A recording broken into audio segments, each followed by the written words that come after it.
Ultimate Pro Wrestling Iceberg kembali di series Gulat 101 di channel Gilang Wrestling. Mari kita menyelam lebih dalam ke level selanjutnya. Buat yang belum nonton part sebelumnya, silahkan nonton dulu. Menurut sumber Reddit, di lapisan atau level ketiga ini kita mulai memasuki hal-hal yang membutuhkan pemahaman lebih dalam sebagai penggemar gulat yang bisa dibilang cukup hardcore.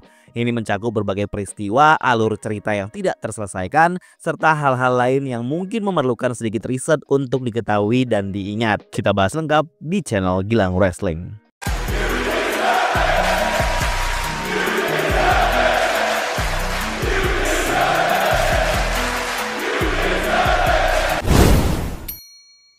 CM Punk Pipe Bomb. Sebuah promo atau pidato legendaris dari seorang CM Punk yang terjadi pada episode Raw 27 Juni 2011. Dalam promonya, CM Punk duduk bersila dan menyampaikan kritiknya terhadap politik belakang layar WWE dengan jujur tanpa ada yang ditutup-tutupi. Ini hal yang jarang dilakukan pegulat di masa itu. Ia mengkritisi cara Vince menjalankan WWE dan bagaimana Vince terlalu mengandalkan John Cena. Nama-nama lain seperti Lesnar dan Hogan juga tak luput dari kritikannya. Ia bahkan menyebut brand di luar WWE seperti Ring of Honor atau New Japan Pro Wrestling yang biasanya dilarang oleh WWE. Lebih parahnya lagi, ia sempat bilang WWE akan jadi lebih baik setelah Vince McMahon meninggoy. Poin CM Punk dalam promonya adalah untuk mengubah WWE, apalagi saat itu secara real kontrak dia memang segera berakhir di malam pay-per-view Money in the Bank di Chicago, di mana dia akan berlaga melawan John Cena untuk merebut WWE Championship. Di masa itu, ini upaya WWE untuk memberi kesan nyata pada storyline dengan mencampur adukan fakta dengan storyline feud yang terjadi. Vince jelas mengizinkan Punk untuk berkata apa saja yang ia mau saat itu, dan Vince jelas tidak tahu Punk akan ngomong apa. Cuma Punk dibatasi untuk tidak mengkritik sponsor dan beberapa yang lainnya. Promo terkesan tambah real karena saat ia mau lanjut, mic-nya dimatikan. Promo ini disebut pipe bomb karena Punk menyampaikan statementnya secara jujur, brutal, terkesan tanpa skrip, serta memberi dampak besar di dunia gulat profesional. FYI, promo yang membahas kenyataan yang terjadi di luar adegan gulat disebut juga sebagai shoot promo. Apa kepanjangan CM? Masih seputar CM Punk, banyak yang bertanya-tanya apa arti CM Punk sebenarnya. Dalam sebuah interview, pegulat yang bernama asli Phil Brooks ini mengungkap, di masa awal ia membuat nama itu untuk nama ringnya. Saat itu ia berdua dengan temannya membuat tag team bernama The Chick Magnets di akhir tahun 90-an, dengan menambahkan singkatan di depan namanya yaitu CM Punk dan CM Venom. Kalau dalam bahasa Indonesia, Chick Magnet artinya pemikat wanita. Setelah tidak tag team lagi, CM Punk tetap menggunakan nama tersebut dan singkatnya bisa berarti apa saja. Salah satu yang sering disebut fans adalah Chicago Made Punk atau Punk yang dari Chicago. Tapi tidak ada arti yang pasti yang ditetapkan CM Punk untuk namanya dan bisa dibilang masih misteri. E-Feds. Biasa disebut E-Federation adalah promosi gulat fantasi roleplay berbasis teks yang dibuat oleh fans dalam beberapa situs forum, salah satunya Angel Fire.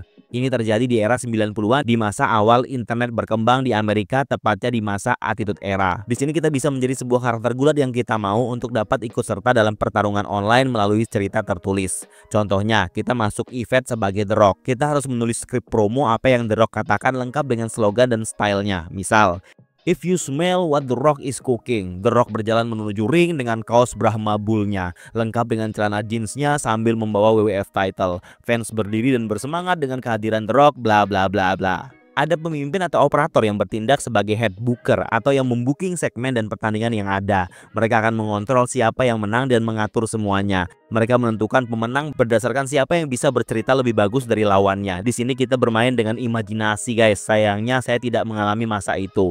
Menurut Wikipedia, di Indonesia sendiri, E-Federation juga sempat ramai di tahun 2000-an. Sebuah forum bernama Smack Station dari Megindo dan Virtual Wrestling Entertainment dari forum Game Planets atau GPWC, Game Indo Pro Wrestling Club. Tapi saya tidak dapat informasi lebih lanjut tentang ini. Ada yang pernah ikutan E-Federation dulu? Ceritain pengalaman kalian di kolom komentar ya.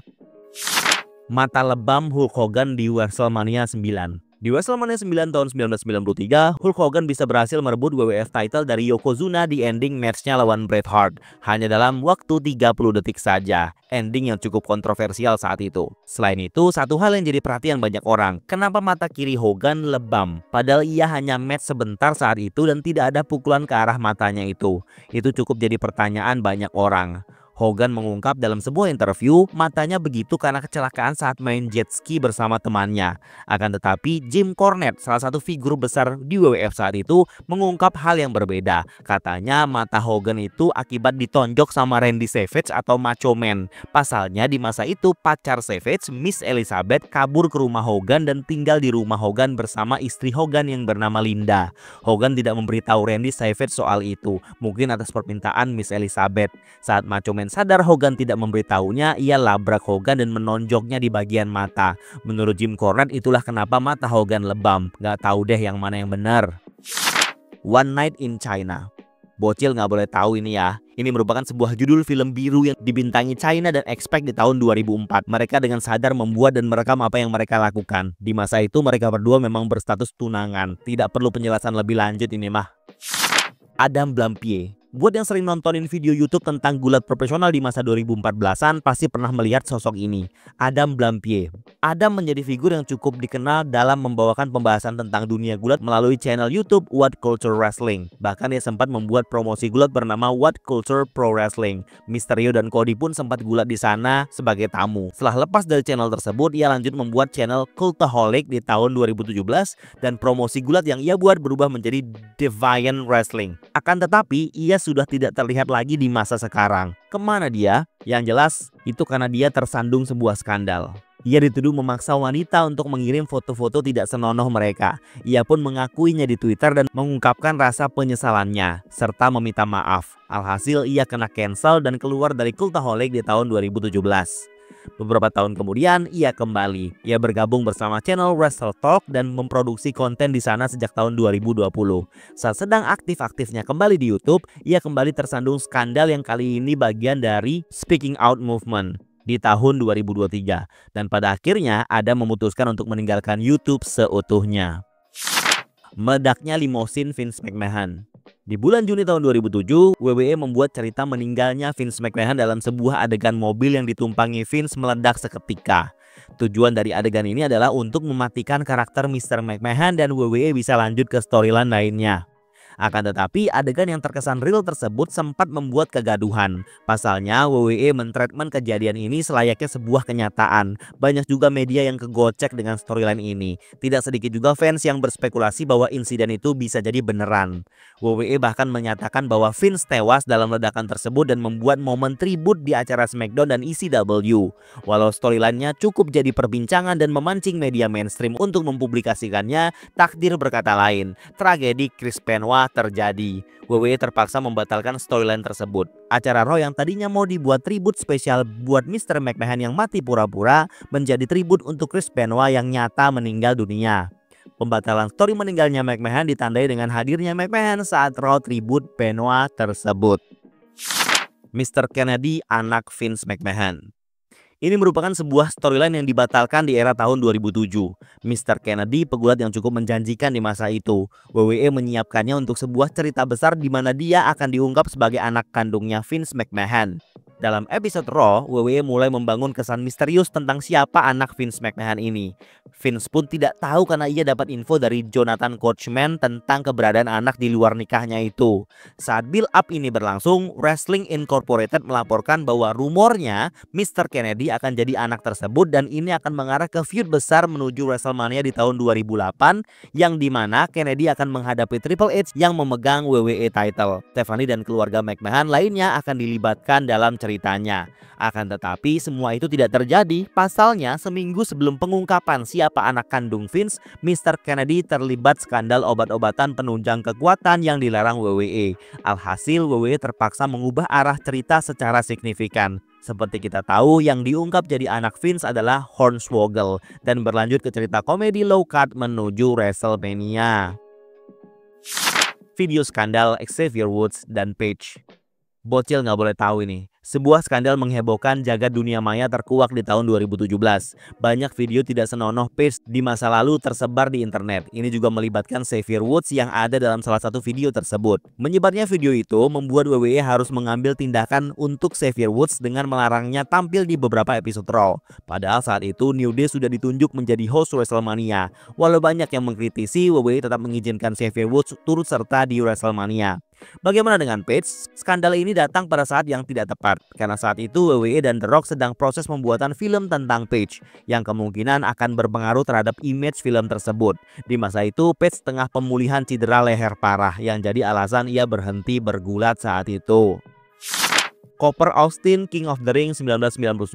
Topik ini sudah di-cover secara kronologis di rekap King of the Ring 1999 dalam konten Gulat Rewind Attitude. Singkatnya, dalam sebuah match ladder handicap antara Vince dan Shane melawan Stone Cold siap untuk mengambil koper untuk memenangkan saham kepemilikan WWE yang jadi pertaruhan di match tersebut. Akan tetapi kopernya naik sendiri, membuat Austin tidak bisa ambil, seperti ada yang menariknya. Saat Shane ambil, kopernya tidak bergerak dan McMahon menang. Harusnya WWF mengungkap siapa di balik naiknya koper itu, yang tanda-tandanya mengarah ke Big Boss Man. Tetapi WWF tidak mengungkapnya sama sekali dan lanjut ke cerita lainnya. Hingga sekarang masih jadi misteri siapa yang menarik koper itu ke atas. Kalau saya boleh jawab, yang narik yang mas-mas krunya lah ya. Brian Pillman pegang pistol. Sebuah segmen kontroversial yang legendaris. Semua fans gulat harusnya tahu insiden ini. Brian Pillman, seorang pegulat dengan karakter unpredictable dan bertindak suka-suka dia ini, sudah dikenal di WCW dan ECW sebelumnya. Ia masuk WWF di tahun 1996. Sebelum masuk WWF, ia sempat kecelakaan dan butuh pemulihan. Saat di WWF pun, ia masih belum sembuh dan sempat bertugas sebagai komentator. Sampai akhirnya, ia terlibat feud dengan Steve Austin, mantan partner tag timnya di WCW dulu. Dalam sebuah segmen build up, Austin menyambangi rumah Pillman yang tengah diwawancara oleh tim WWF untuk segmen Raw malam itu. Saat Austin masuk dan siap mengacau, Pillman sudah siap mengelusi tersendiri. Pasalnya, penggunaan senjata atau pistol jadi hal sensitif di Amerika. Apalagi kesan nyata yang diperlihatkan ini membuat orang bertanya-tanya, ini beneran gak sih? Insiden ini membuat banyak penonton kaget dan bahkan ada orang-orang tua yang komplain ke televisi tersebut. WWF pun nyaris kehilangan hak siar di USA Network dan juga karena sponsor banyak yang menarik diri. Akhirnya WWF setuju untuk lebih ramah penonton dan tetap siaran di channel tersebut. FYI, Brian Pillman meninggal di tahun 1997 karena serangan jantung dan legasinya dilanjutkan sang anak di NXT yang bernama Lexis King. Sabuk hardcore itu adalah sabuk WWF yang dulu. Dalam sebuah storyline di Attitude Era, WWF memperkenalkan title hardcore dalam sebuah segmen, di mana dalam ceritanya, corporation yang dipimpin McMahon ingin memanipulasi Mankind dengan memberinya title penghargaan untuk dia yang memiliki style bergulat hardcore. Anyway, desain sabuk hardcore ini cukup unik, karena terbuat dari sebuah title WWF Wing Eagle yang dihancurkan dan disatukan kembali dengan slot tip. Lalu, dari mana title ini berasal? Sebuah rumor mengklaim bahwa hardcore title itu berasal dari title yang dihancurkan. Ini dikaitkan ke insiden tahun 1989, event Saturday Night Main Event. Ceritanya, Mr. Perfect menghancurkan title milik Hogan, dan titlenya memang hancur. Ini membuat Hogan terpaksa pakai title replika menuju akhir feud. Nah, title yang hancur itu katanya disimpan WWF dan kemudian digunakan sebagai hardcore title setelah diselotip dan dikasih tulisan. WWF menyebut rumor ini sebagai salah satu urban legend dari fans. Akan tetapi di tahun 2012, seorang fans di Reddit mengklaim bahwa title yang dihancurkan Mr. Perfect ada padanya. Dan title itu bukanlah yang dipakai untuk sabuk hardcore. Karena setelah insiden Mr. Perfect tersebut, wasit yang bertugas, Mel Phillips, menyimpannya dan menjualnya ke orang ini. Ini mematahkan rumor tersebut. Sunny Side Up. Bocil nggak boleh tahu. Sunny merupakan cewek penggembira di WWF pada masa lalu. Ia sering muncul di berbagai segmen tanpa bergulat sama sekali. Setelah keluar dari WWF di tahun 98, ia sering muncul di beberapa promosi gulat lain seperti ECW dan WCW. WWE bahkan mengangkatnya menjadi Hall of Fame tahun 2011. Walau ia sudah tidak aktif di dunia gulat, nama Tammy Sytch sering menjadi perbincangan fans gulat profesional karena segala skandal dan kontroversi yang ia lakukan. Salah satunya di tahun 2016, ia bergabung dengan PH yang memproduksi film biru dengan judul yang tercantum di judul topik ini. Prediksi karakter Undertaker tentang kematian Guerrero dan Chris Benoit di game SmackDown vs Raw. Topik ini bisa dibilang cocokologi yang ditemukan oleh fans dalam game SmackDown vs Raw. Anyway, meninggalnya Eddie Guerrero di tahun 2005 jadi kehilangan terbesar bagi dunia gulat profesional, terutama sahabat dekatnya sendiri yaitu Chris Benoit. Kesedihan mendalam Benoit bahkan membawanya menyusul sahabatnya tersebut dengan cara yang mengerikan di tahun 2006. Tanpa disadari, WWE bisa dibilang memprediksi kedua hal itu dalam adegan cerita di salah satu mode gamenya dan dua-duanya melibatkan Undertaker. SmackDown vs Raw 2006 ada adegan Undertaker membanting chokeslam Eddie ke dalam peti saat momen Buried Alive match. Game ini dirilis pada 11 November 2005, di mana itu tepat 2 hari sebelum kejadian meninggalnya Eddie Guerrero. Di SmackDown vs Raw tahun depannya, 2007, sebuah adegan cerita di game juga seperti memprediksi hal yang sama. Saat adegan promo Undertaker dan Chris Benoit di atas ring, Undertaker bilang, "Jika kau maksa untuk membuat kesalahan ini, keluargamu yang berduka tidak akan menyalahkan siapapun selain kamu ketika hal yang tidak bisa dihindari terjadi, yang maksudnya kematian." Game ini dirilis 6 bulan sebelum tragedi Chris Benoit terjadi. Sebuah kebetulan yang aneh. Takdir tersebut disinggung dalam game sebelum kejadian. Mark Jindrak di Evolution. Sebelum di launching, grup Evolution harusnya diisi oleh Triple H, Ric Flair, Randy Orton, dan Mark Jindrak. Bahkan WWE sempat merekam video vignette bersama Jindrak sebelum akhirnya diputuskan bahwa Batista lah orang yang tepat di grup tersebut. Mark Jindrak merupakan pegulat WCW yang pindah ke WWF setelah dibeli Vince McMahon. Setelah cerita invasi selesai, ia hanya meramaikan acara low card dan masuk ke pelatihan OVW. Ia diangkat ke main roster saat dijanjikan posisi member Evolution. Setelah mempertimbangkannya, Triple H memutuskan untuk mendepak Jindrak karena ia cenderung kekanak-kanakan dan membebani Randy Orton.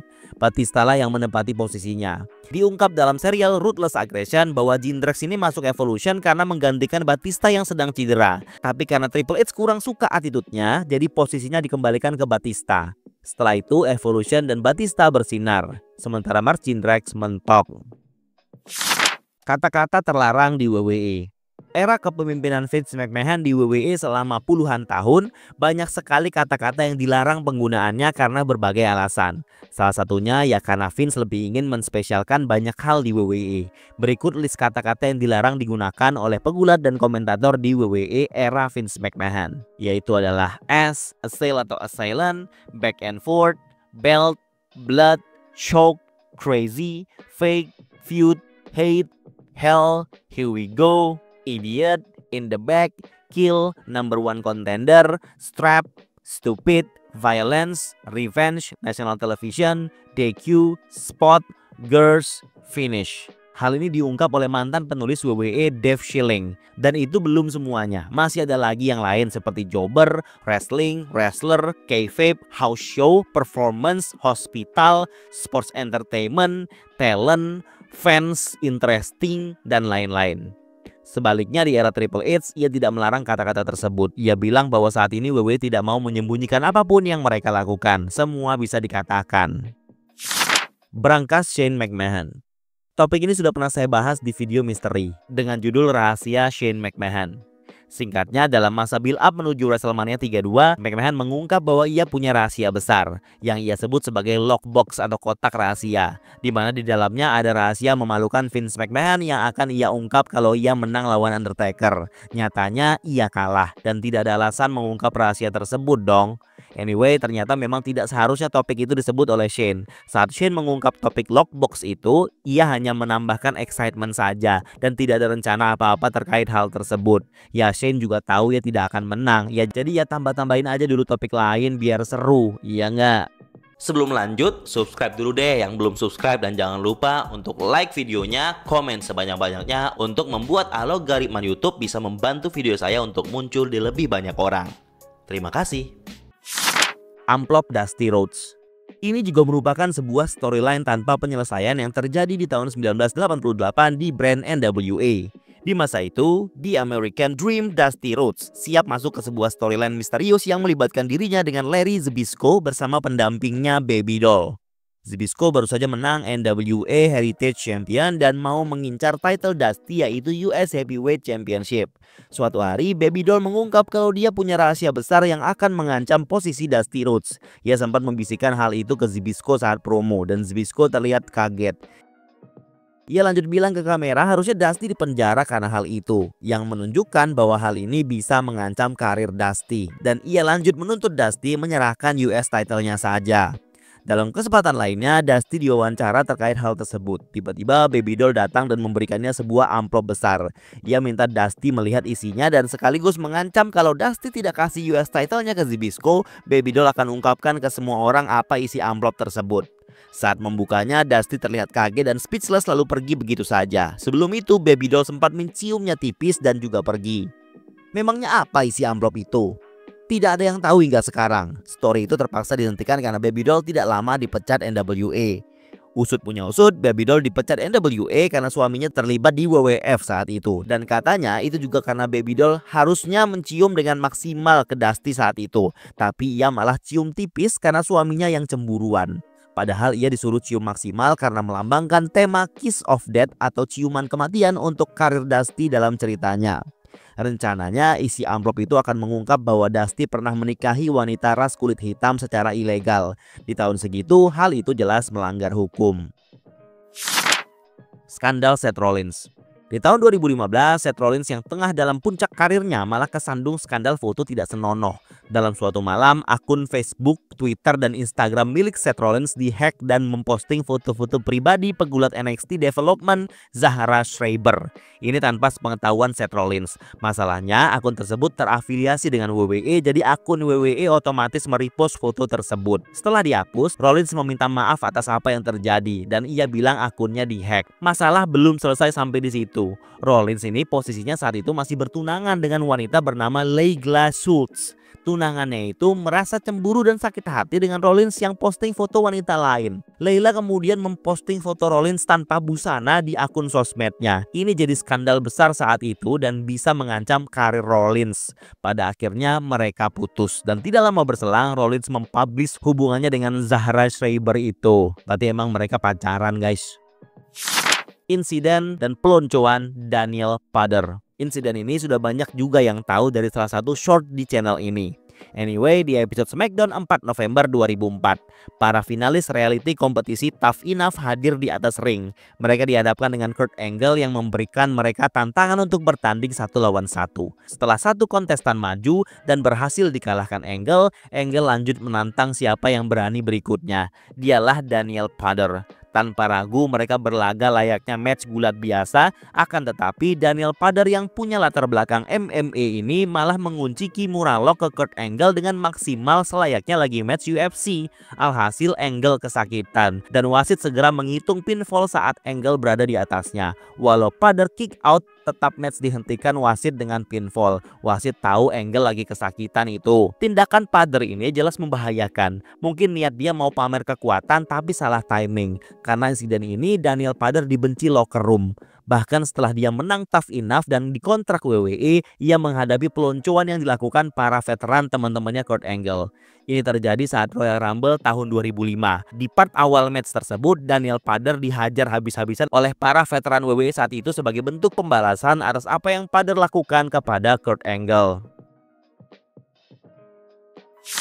Kaki patah Sid Vicious. Dalam sebuah match pay-per-view WCW tahun 2001 yaitu Sin, Sid Vicious bertanding di main event Triple Threat melawan Jeff Jarrett dan Scott Steiner untuk WCW Championship. Matchnya cukup solid. Masalahnya di momen klimaks, Sid Vicious siap untuk lompat dari atas ring untuk perform big boots from the middle rope. Saat mendarat dengan satu kakinya, hal mengerikan terjadi. Karena pendaratan yang salah, kakinya patah. Yang mau lihat silakan lihat sendiri di YouTube ya. Ngilu bro. Terlihat dia sudah tidak mampu menggerakkan kaki kirinya tersebut karena sudah bengkok. Dengan postur besar berotot, Sid Vicious hampir tidak pernah melakukan lompatan dari atas. Ia mengaku bahwa waktu itu ia diminta John Laurinaitis untuk melakukan spot tersebut. Walau ia tidak nyaman, ia tetap melakukannya.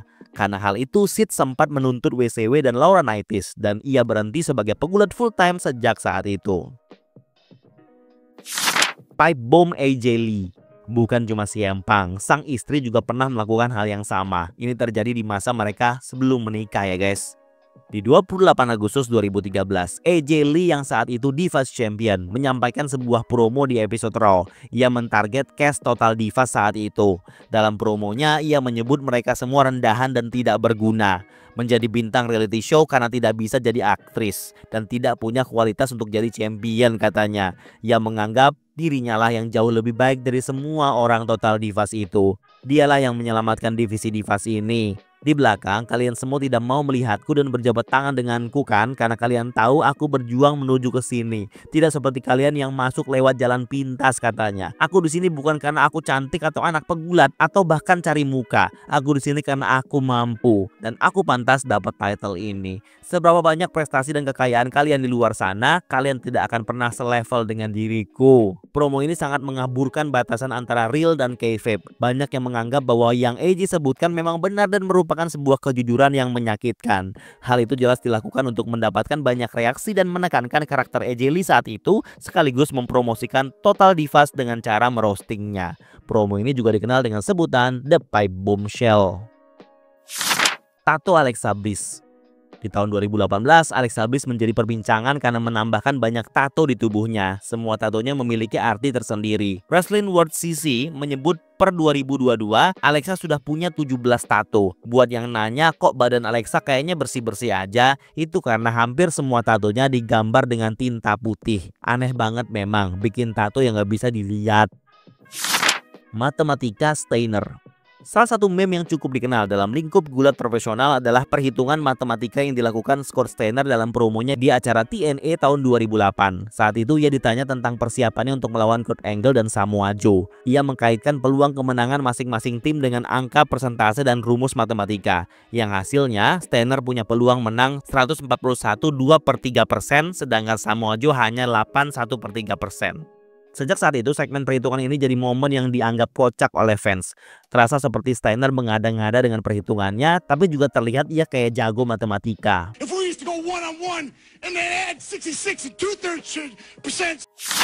Turnamen di Rio de Janeiro. Sebuah turnamen title yang menandakan debut sebuah title yang kita kenal sebagai Intercontinental Championship. Di masa tahun 1979, WWF punya dua title mid-card, yaitu North American Championship dan South American Championship. Bruce Pritchard menyebut bahwa Vince McMahon Senior tidak menyukai title tersebut.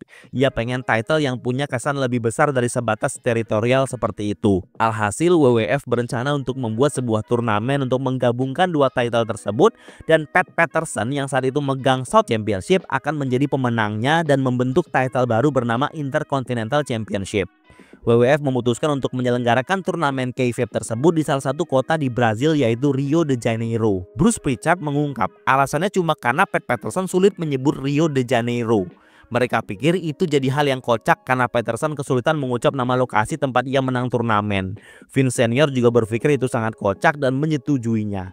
Sebuah alasan yang sangat remeh untuk menentukan lokasi debutnya title yang tidak disangka menjadi sangat bergengsi di WWE saat ini. Pegulat yang debut sebagai jobber. Jobber adalah sebutan pegulat yang hadir hanya untuk kalah dalam match. Jobber digunakan untuk membuat pegulat lain terlihat kuat.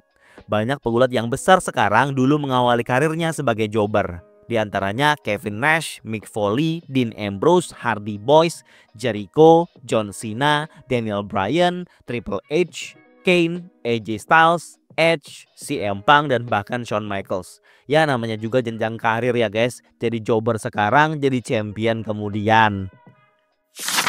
Karir CM Punk di UFC. Setelah keluar dari WWE dengan membawa kontroversi di awal tahun 2014, CM Punk memutuskan untuk mencoba peruntungan di bidang olahraga lain, yaitu tarung bebas UFC. Ia diumumkan bergabung pada Desember 2014. Ini jadi berita besar saat itu, karena akan jadi ajang pembuktian seberapa tangguh CM Punk secara nyata. UFC merupakan dunia baru bagi CM Punk, jadi dia harus berlatih keras di usianya yang sudah tidak muda lagi. Tapi itu tidak menurunkan semangat dan keyakinan fansnya bahwa CM Punk mampu memberikan kejutan di debut matchnya. CM Punk diumumkan masuk kategori welterweight. Akan tetapi ia sempat cedera bahu dan match debutnya ditunda. Sampai Februari 2016 diumumkanlah kalau dia akan melawan Mikey Gall. Akan tetapi Punk cedera lagi dan terpaksa ditunda lagi hingga September. Belum main aja udah 2 kali cedera. Hingga pada hari H di perhelatan UFC 203, CM Punk yang cedera 2 kali sebelum bertanding itu malah kalah tap out di ronde pertama. Bisa dibilang ini jadi debut UFC yang memalukan. Tapi tidak selesai di situ. Ia siap match kedua di UFC 225 Juni 2018 melawan Mike Jackson di kandangnya yaitu Chicago. Walau CM Punk juga kalah di laga ini, ia mampu bertahan sampai akhir match dan kalah karena perhitungan nilai. Setelah match, Punk memutuskan untuk berhenti dari UFC. Setelah 3 tahun, UFC menarik keputusan kemenangan Mike Jackson karena terbukti positif marijuana atau ganja dan matchnya jadi no contest. Banyak yang berharap lebih dengan karir CM Punk di UFC, tapi takdir berkata lain. Nantikan topik-topik lainnya di video selanjutnya, di mana kita akan menyelam lebih dalam menuju ke level selanjutnya.